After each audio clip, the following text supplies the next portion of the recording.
ನಮಸ್ಕಾರ ವೀಕ್ಷಕರೇ, ಇವತ್ತು ಸಿಂಪಲ್ ಅಂಡ್ ಈಸಿಯಾಗಿ ಮಸಾಲಾ ಕ್ಯಾಬೇಜ್ ಪಲ್ಯ ಮಾಡೋಣ ಬನ್ನಿ. ಮೊದಲಿಗೆ ಇಲ್ಲಿ ಗ್ಯಾಸ್ ಮೇಲೆ ಬಾಣಲಿ ಇಟ್ಕೊಂಡಿದ್ದೀನಿ. ಒಂದೇ ಒಂದು ಸ್ಪೂನು ಆಯಿಲ್ ಹಾಕೊಂಡಿದ್ದೀನಿ.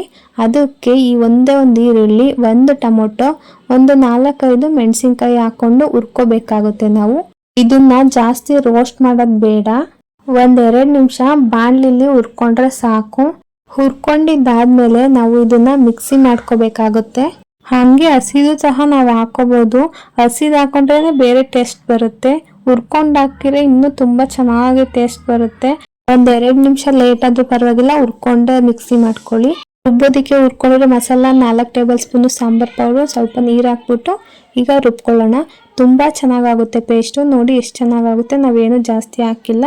ಅದೇ ಬಾಣಲಿಗೆ 1-2 ಟೇಬಲ್ ಸ್ಪೂನ್ ಆಯಿಲ್ ಹಾಕ್ಕೊಂಡು ಒಗ್ಗರಣೆ ಮಾಡ್ಕೊಳ್ಳೋಣ. ಒಂದು ಸ್ವಲ್ಪ ಸಾಸಿವೆ, ಒಂದು ಸ್ವಲ್ಪ ಜೀರಿಗೆ, 1-2 ಕಡಲೆಬೇಳೆ ಸ್ವಲ್ಪ ಕೆಂಪಾಗ್ತಿದ್ದಂಗೆ ಒಂದು 10 ಕರಿಬೇವಿನ ಎಲೆ ಹಾಕೋಣ. ಒಗ್ಗರಣೆ ಸ್ವಲ್ಪ ಕೆಂಪಗಾದ್ಮೇಲೆ ನಾನು ಉದ್ದುದ್ದಕ್ಕೆ ಹೆಚ್ಕೊಂಡಿರೋ ಕ್ಯಾಬೇಜ್ನ ಹಾಕೋತಾ ಇದ್ದೀನಿ. ನಾನು ಅರ್ಧ ಕ್ಯಾಬೇಜ್ ಅಷ್ಟೇ ತಗೊಂಡಿರೋದು. ಅರ್ಧ ಕ್ಯಾಬೇಜಲ್ಲಿ ಆರಾಮಾಗಿ ಒಂದು 4-5 ಜನ ಪಲ್ಯ ತಿನ್ಬೋದು, ಅಷ್ಟು ಆಗುತ್ತೆ ಪಲ್ಯ. ನೋಡಿ ಎಷ್ಟೊಂದಾಗಿದೆ ಅರ್ಧ ಕ್ಯಾಬೇಜಲ್ಲಿ ಅಂತ. ಇವಾಗ ಕ್ಯಾಬೇಜ್ನ ಒಗ್ಗರಣೆಯಲ್ಲಿ ಚೆನ್ನಾಗಿ ಮಿಕ್ಸ್ ಮಾಡಿಕೊಂಡು ಹುರ್ಕೋಬೇಕಾಗುತ್ತೆ. ಕ್ಯಾಬೇಜ್ ಹಾಕಿದ ಒಂದು ಸ್ವಲ್ಪ ಹೊತ್ತಿಗೆ ಉಪ್ಪು ಹಾಕೋಬೇಕಾಗುತ್ತೆ. ಉಪ್ಪು ಯಾಕೆ ಹಾಕೋದು ಅಂದರೆ ಕ್ಯಾಬೇಜ್ಗೆ ಉಪ್ಪು ಹಾಕಿದ ತಕ್ಷಣ ನೀರು ಬಿಟ್ಕೊಳಕ್ಕೆ ಸ್ಟಾರ್ಟ್ ಮಾಡುತ್ತೆ ಕ್ಯಾಬೇಜು, ಅದಕ್ಕೋಸ್ಕರ. ನೋಡಿ ಕ್ಯಾಬೇಜ್ನ ಹಸಿ ವಾಸನೆ ಹೋಗಿ ಕೆಂಪುಗಾಗೋವರೆಗೂ ನಾವು ಹುರ್ಕೋಬೇಕಾಗುತ್ತೆ. ಆಮೇಲೆ ನಾವು ರುಬ್ಕೊಂಡಿರುವಂಥ ಮಸಾಲೆ ಹಾಕ್ಕೊಳ್ಳೋಣ. ಮಸಾಲೆನ ಚೆನ್ನಾಗಿ ಮಿಕ್ಸ್ ಮಾಡ್ಕೋಬೇಕಾಗುತ್ತೆ. ಎಣ್ಣೆಯಲ್ಲಿ ಚೆನ್ನಾಗಿ ಫ್ರೈ ಆಗಬೇಕು.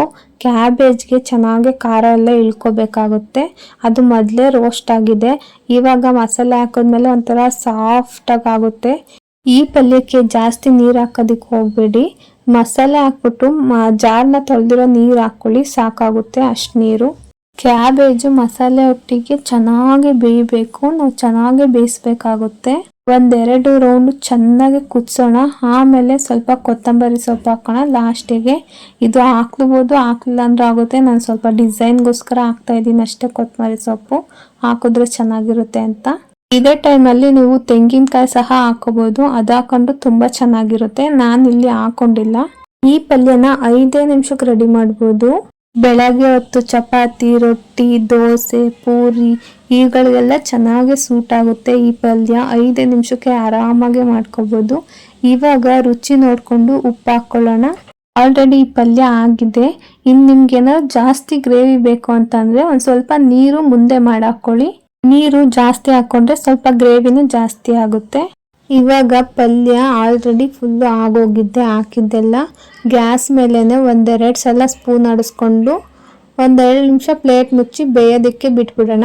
1-2 ನಿಮಿಷ ಬೇಯಿಸಿದ್ದಾದ್ಮೇಲೆ ಪಲ್ಯ ಫುಲ್ಲು ಕಂಪ್ಲೀಟಾಗಿ ಆಗೋಗಿರುತ್ತೆ.